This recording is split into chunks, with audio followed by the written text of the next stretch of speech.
তুমি কি কখনো ভেবেছ মধ্যরাতের একেবারে গভীরে ভূতের সঙ্গে মুখোমুখি হতে কেমন লাগে? আমি করেছিলাম।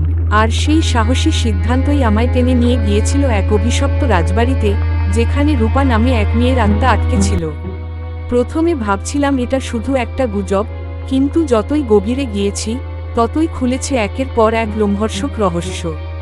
ফিসফিসানি, ছায়া, আর সেই তান্ত্রিকের অভিশাপ, সব কিছু যেন আমাকে শেষ করতে চেয়েছিল। কিন্তু আমি পালাইনি, কারণ আমি জানতাম এর পেছনে লুকিয়ে আছে এমন কিছু যা গোটা পৃথিবীর সামনে আসা উচিত। তুই কি একা যাবি ওখানে? পাগল না তুই? এই কথাটা শুনে আমি শুধু হেসে বললাম, ভয় পাই না আমি। ভূতে বিশ্বাসী নেই। রাত তখন ঠিক 11:55। আমার হাতে টর্চ, পকেটে ফোন আর মনের মধ্যে একরাশ সাহস। জায়গাটা ছিল পুরনো শহরের একপাশে, যেখানে একটা পরিত্যক্ত রাজবাড়ি।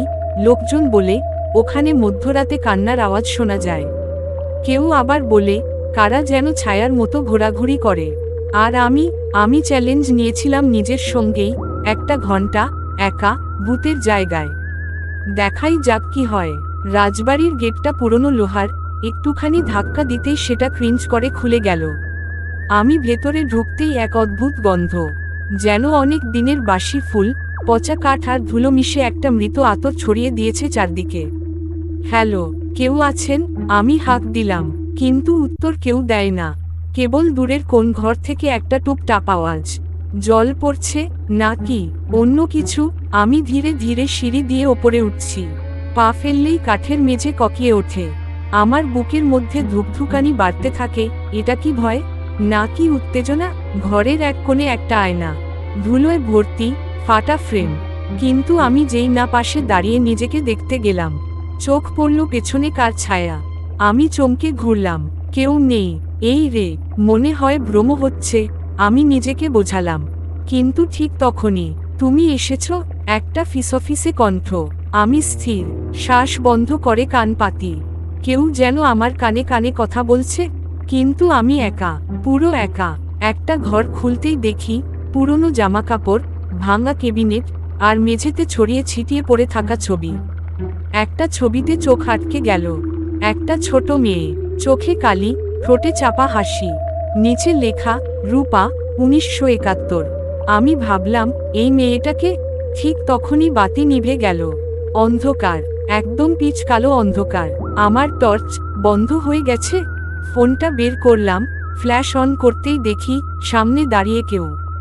সাদা জামা, ঝুলন্ত চুল, আর দুটো পাথরের মতো চোখ। আমি আর চিৎকার করতে পারলাম না, গলার আওয়াজ যেন আটকে গেল। কিন্তু সে কিছু বলল না, শুধু তাকিয়ে রইল আমার দিকে। তুমি তুমি কে? আমার ঠোঁট কাঁপছে। সে আস্তে আস্তে বলল, আমার গল্প কেউ শুনতে চায় না, তুমি কি শুনবে? আমি আর না করতে পারি না, কারণ আমার শরীর, মন, সব কিছু একটা অদৃশ্য শক্তিতে আটকে গেছে। আমি শুধু মাথা নাড়ালাম, হ্যাঁ। সে বসে পড়ল মেঝেতে, আমিও বসলাম। সেই রাজবাড়ির অন্ধকার। তারপর আমি জিজ্ঞাসা করলাম। সে বলল, মা মরে গেল। আমিও। আর সেই রাত থেকে আমি এখানেই আছি। তুমি শান্তি পাচ্ছ না? সে চোখ নিচু করল, বলল, না। কেউ আমার কথা শুনে না, সবাই শুধু ভয় পায়। আমি তখন বললাম, আমি তোমার গল্প সবার সামনে বলবো, তুমি ভয় পেও না। সে হঠাৎ একটু হেসে বলল, তুমি সাহসী, তুমি আলাদা। ঠিক তখনই দরজার বাইরে করা নাড়ার শব্দ। আমি উঠে দাঁড়ালাম। কেউ নেই। আমি আবার ঘুরে দাঁড়াতেই দেখি রূপা নেই। ঘরটা ফাঁকা, ছবিগুলো গায়েব। জানোয়ারের মতো কাঁপতে কাঁপতে আমি সিঁড়ি দিয়ে নিচে নেমে এলাম। গেটের বাইরে এসে দেখি রাত প্রায় 1টা। আমি মোবাইল দেখে হতবাক। ঠিক 1 ঘন্টা হয়েছে। কিন্তু আমি কি সত্যিই ওর সাথে কথা বলেছি, নাকি সবই কল্পনা? কিন্তু সবচেয়ে আশ্চর্যের ব্যাপার, আমার পকেটে একটা পুরনো ছবি। রূপার সেই ছবিটা। আমি তো সেটা কখনো তুলিনি। তাহলে ও কি সত্যিই ছিল? ও কি আমাকে কিছু বলতে চেয়েছিল, নাকি আমি আজীবন ওর ছায়া বয়ে নিয়ে ফিরব? এখনো মাঝরাতে ঘুম ভেঙে যায়।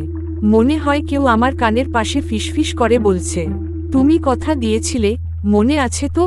এই ছিল আমার মধ্যরাতের সেই ঘণ্টাখানেকের ভয়ঙ্কর অভিজ্ঞতা। তুমি হলে কি করতা? 1টা ঘন্টা একা এমন জায়গায় কাটাতে পারতে? ভাবো একবার, কারণ ভূতের গল্প শুধু গল্প না, কখনো কখনো সত্যি হয়ে যায়। গত রাতের ঘটনার পর আমার ঘুম একেবারে উড়ে গেছে। টক টক টক, আমি দরজা খুললাম, কেউ নেই, কিন্তু দরজার নিচে একটা চিরকুট, কাপা হাতে লেখা, তুমি কথা দিয়েছিলে, কথা রেখো।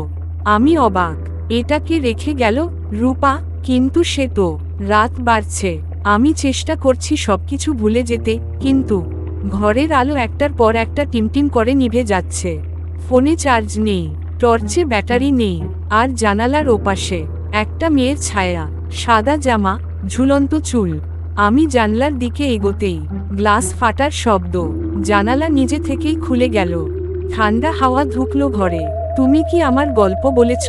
ফিসফিসে কণ্ঠটা আবার ফিরে এলো। আমি কাপা গলায় বললাম, না, এখনো বলিনি, কিন্তু বলবো। আমি কথা রেখেছি। তখনই ঘরের দেয়ালে আঁকা একটা পুরনো পোর্ট্রেট ধপাস করে নিচে পড়ে গেল। তার পেছনে একটা ছোট বাক্স। আমি সেটা খুললাম। ভেতরে কি জানো? একটা চুলের বেনি, রক্তে ভেজা, আর একটা ছোট্ট পুতুল, যার গলায় লাল রুমাল বাঁধা। রূপার রক্ত আর সেই রুমাল। আমি সবকিছু নিয়েই পৌঁছালাম স্থানীয় মন্দিরে। পুরোহিত সব শুনে বললেন, তুমি শুধু ওর কথা শুনেছ না, তুমি ওর সঙ্গে বাধা পড়ে গেছো। আমি অবাক, মানে? তিনি বললেন, ওর আত্মা এখন তোমার উপর নির্ভর করছে। তুমি যদি ওর সত্যিটা সবাইকে না বলো, ও যাবে না। আমি সিদ্ধান্ত নিলাম, আমি একটা ভিডিও বানাবো। আমি সব বলবো, রূপার কথা, তার মৃত্যুর রহস্য, তার কষ্ট। ভিডিওটা আপলোড করলাম ইউটিউবে। রূপার কাহিনী, ভূতের সাথে এক রাত। আমি জানতাম না এরপর কি হবে, কিন্তু জানো কি, সেই রাতেই আবার দরজায় কড়া নাড়ল কেউ। আমি ধীরে ধীরে দরজা খুললাম। কেউ নেই, শুধু একটা গন্ধ, সেই পুরনো আতর আর ধুলো মিশ্রিত ফুলের গন্ধ। আর একটা আওয়াজ, তুমি কথা রেখেছ, এবার আমি শান্তি পাব। আমি চোখ বন্ধ করলাম, আর অনুভব করলাম একটা হালকা বাতাস যেন আমার কাঁধ ছুঁয়ে চলে গেল। রূপা চলে গেল। সকালে ঘুম ভেঙে দেখি ছবিটা নেই, চিরকুট নেই, সব স্বাভাবিক। আমি ডায়েরি খুলে লিখলাম, ভূতের সাথে এক রাত শুধু ভয় ছিল। আমি রূপার মতো আরও অনেকের গল্প জানি, তুমি শুনবে? আমি জবাব দিইনি, কিন্তু কৌতূহল থামানো কঠিন ছিল। দুপুর গড়িয়ে সন্ধে পেরিয়ে গেল। হঠাৎ আবার একটা মেসেজ আসে, রাত 12টায় পুরনো শ্মশানের কাছে এসো, আমি অপেক্ষা করব। পুরনো শ্মশান, ওটা তো শহর থেকে অনেক দূরে। লোকেরা বলে সেখানে একটা তান্ত্রিক থাকত, ভীমা তান্ত্রিক। সে নাকি মেয়েদের আত্মা বন্দি করে রাখত, যজ্ঞে বলি দিত। রূপা